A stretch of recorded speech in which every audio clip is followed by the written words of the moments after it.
welcome you all to my class. We are going to study about French Revolution, the first chapter from your history textbook. Before we move on with the lesson, let us see where France is situated. France is situated in the western part of the European continent. So this is France, we can see here. It shares its boundary with 8 countries like Italy, Germany, Spain, Switzerland, etc. The first lesson of your history begins with an incident, that is the storming of Bastille. On the 14th July, the city of Paris was in an alarm. This is the map of France, and you can see here Paris, which is also the capital city of France. So the city was in a state of alarm. Alarm means the people were frightened or people were worried. The king had ordered his troops to move to the city, and the people also heard a rumor that the king is going to open fire upon the people. The people who had gathered in the city were 7,000 men and women. They gathered together in front of the town hall and they formed People's Militia. Militia means it is an organization of soldiers, but it is not the real soldiers. These are the people who have formed this militia. So it was known as People's Militia. From this group, 1,000 men marched towards the eastern part of the city and they entered the fortress prison Bastille. Now, why this prison is known as the fortress prison? France had been involved in war for many years, and as they were involved in the war, to protect themselves from other countries, they had built a big fort, and that fort was Bastille. And later when king came into power, he converted this fort into a prison, and so this came to be known as the fortress prison Bastille. People, they entered into this prison thinking that they will be able to find some coded ammunitions. Ammunitions means nuclear materials. I already told you that king had ordered his troops to move to the city and to take control of the people. So for people to fight against this military, they need to have some weapons or ammunitions. So they were searching for that. And during this attack, they also killed the commander of the fortress prison. And then there were 7 political prisoners who were inside here, and they were set free. People hated this fortress prison because it stood for the despotic power of the king. Despotic means absolute power. We know that when we live in a monarchy, we have no right. We do not have our own right. The control is taken by the king. Whatever he says, the people have to do. So people hated this fortress prison, and so they wanted to attack it. So they stormed this fortress prison, and all the fragments were there. It was sold into the market, and they said all those who want to keep a souvenir, souvenir means a memory of this fortress prison, they can buy it from the market and they can keep it with themselves. And we said in this prison there were 7 political prisoners. They were the ones who stood against the king, against his ideas and against his policies. And so anyone who spoke against the king, they were put into this prison. That is why they are known as the political. So this incident came to be known as the most important incident when we speak about the French Revolution, because this incident has paved way for many other riots in the country. We know that this incident has become very successful, people were very successful, and so they got courage and strength to fight for their rights. And so when the historians look back, they see this incident as something very important in the history of French Revolution, because it has paved the way for France to become an independent country, changing it from a monarchy to an independent country, where we also will see that the king and his wife, the queen, they were executed for the cause of treason. This is the introduction to the lesson, the incident of the storming of the fortress prison Bastille. Now we will learn about the French society during the 18th century. During the late 18th century, King Louis XVI ascended to the throne of France.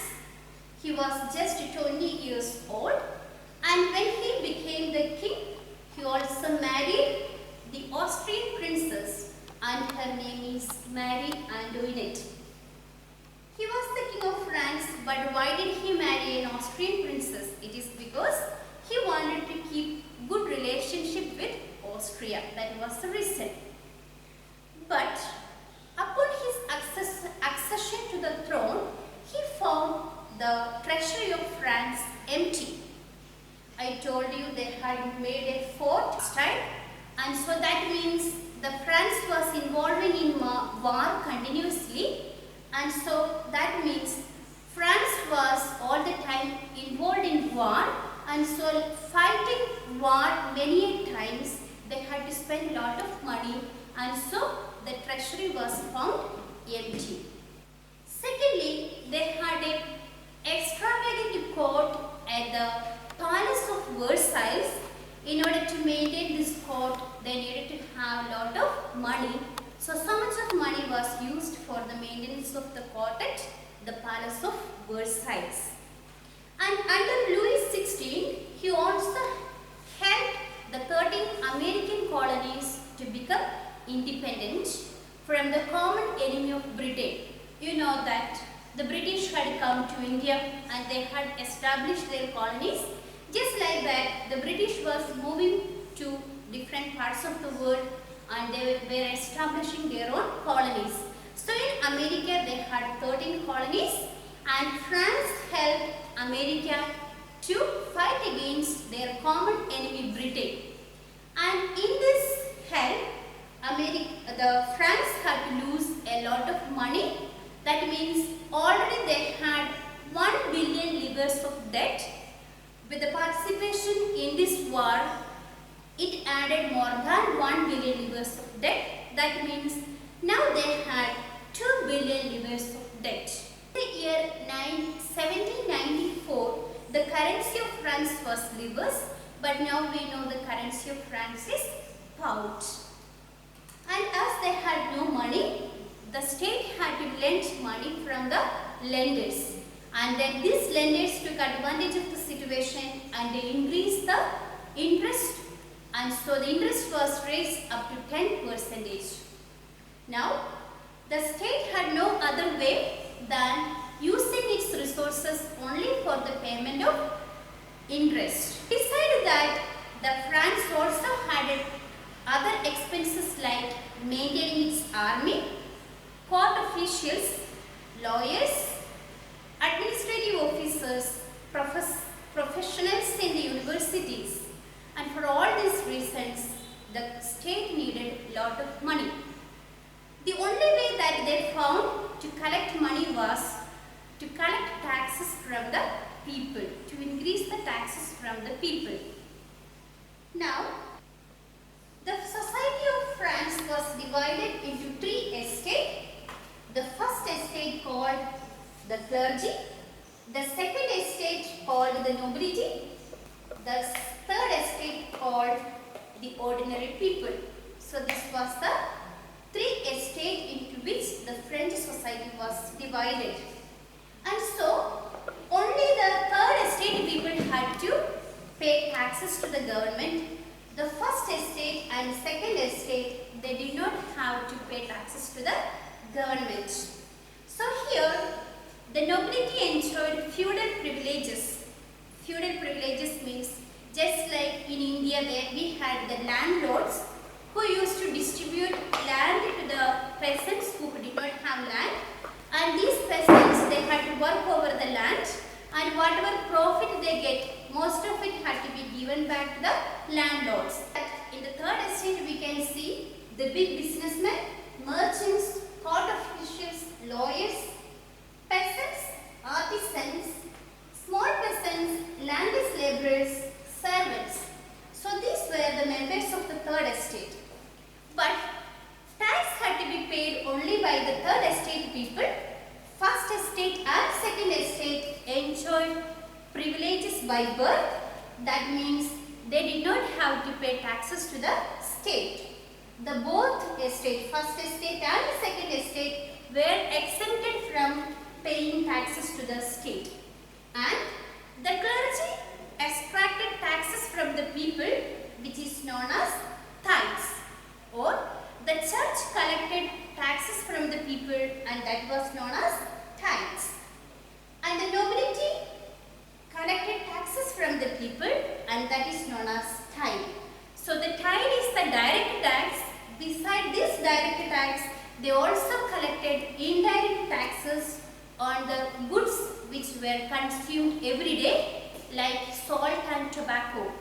For the consumption of everyday goods, they had to pay additional taxes to the state. Now, the burden of paying taxes to the government solely depended upon the third estate people. We had been dealing on two topics. First one was the storming of Bastille, and later we studied about the French society during the late 18th century. In the incident of Bastille, we learned why people had come out into the city of Paris and how they stormed the Bastille, the fortress prison, and how it led to the revolution that took place, or the riots that took place later. Then in the society of France, we saw the system of estates, how the society was divided, and who could enjoy the certain privileges and who could not enjoy the privileges, and the name of taxes that were collected from the people from the third estate by the first estate and the second estate, and ultimately who were the people who had certain rights in the society and who did not have the rights at all in the society. All these we had been seeing today. I hope all of you have understood the two topics that we had been discussing about, and I want you all to read your textbooks thoroughly and make a short note out of it, and we will come again and meet you for the next class tomorrow. Thank you.